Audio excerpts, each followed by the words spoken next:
ان الحمد للہ والصلاة والسلام علی سید الانبیاء والمرسلین وعلی آلہ وصحبہ اجمعین، اما بعد۔ معزز ناظرین، السلام علیکم ورحمۃ اللہ وبرکاتہ۔ آج کی اس مجلس کا مقصد آپ جملہ ناظرین کو چند ایک اغلاط پر متنبہ کرنا ہے۔ ہمارے معاشرے میں کچھ چیزیں ایسی رائج ہو جاتی ہیں جن کو ضروری سمجھا جاتا ہے اور حقیقت مان کر اس پر مستقل ایک عرصے سے عمل بھی ہوتا آ رہا ہے، حالانکہ ان کا حقیقت سے کوئی تعلق نہیں ہوتا۔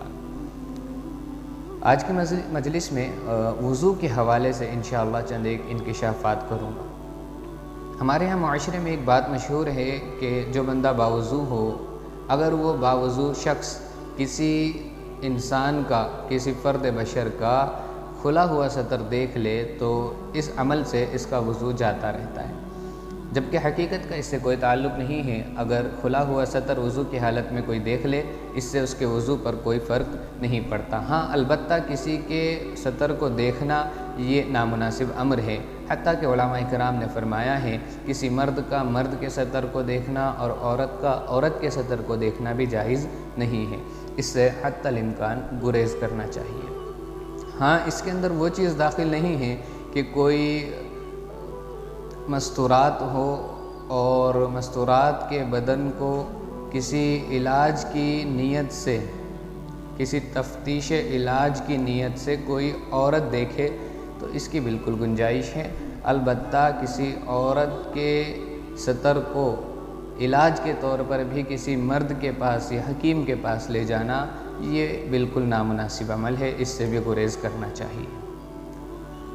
دوسری بات، ہمارے ہاں عوام میں یہ بھی مشہور ہے کہ جو بندہ باوضو ہو اور وہ اپنے اس وضو سے ایک مرتبہ جنازے کی نماز ادا کر لے تو اب اس وضو سے وہ دیگر پنجگانہ نمازوں کو ادا نہیں کر سکتا۔ اس بات کی بھی کوئی حقیقت نہیں ہے۔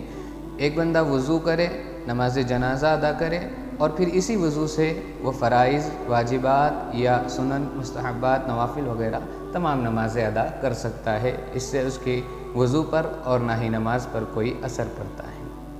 یہ بات بھی واضح رہے کہ ہمارے عوام میں، خاص طور پر عورتوں میں یہ بات مشہور ہے کہ وضو کی حالت میں باہر گھومنے پھرنے سے جو ہے وضو ختم ہو جاتا ہے۔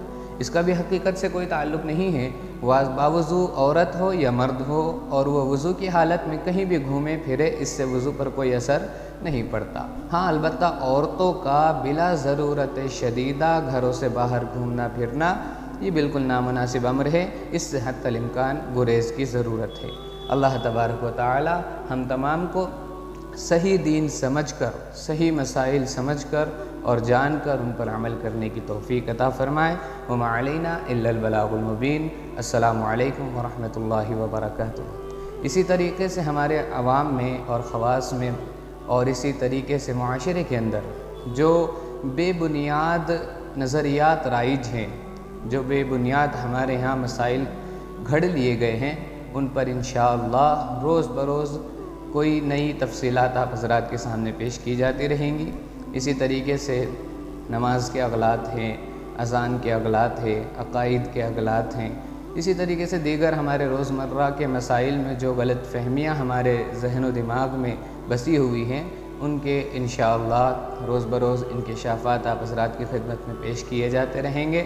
اس کے لیے آپ حضرات ہمارے اس چینل کو سبسکرائب کر لیں اور انشاءاللہ آپ کو روزانہ کی اپڈیٹ ملتی رہیں گی اور انشاءاللہ فائدہ ہوگا۔ اللہ رب العالمین مجھے بھی سمجھ کی توفیق عطا فرمائے، آپ حضرات کو بھی سمجھ کی توفیق عطا فرمائے، کہنے سننے سے زیادہ ہم تمام کو عمل کرنے کی توفیق عطا فرمائے۔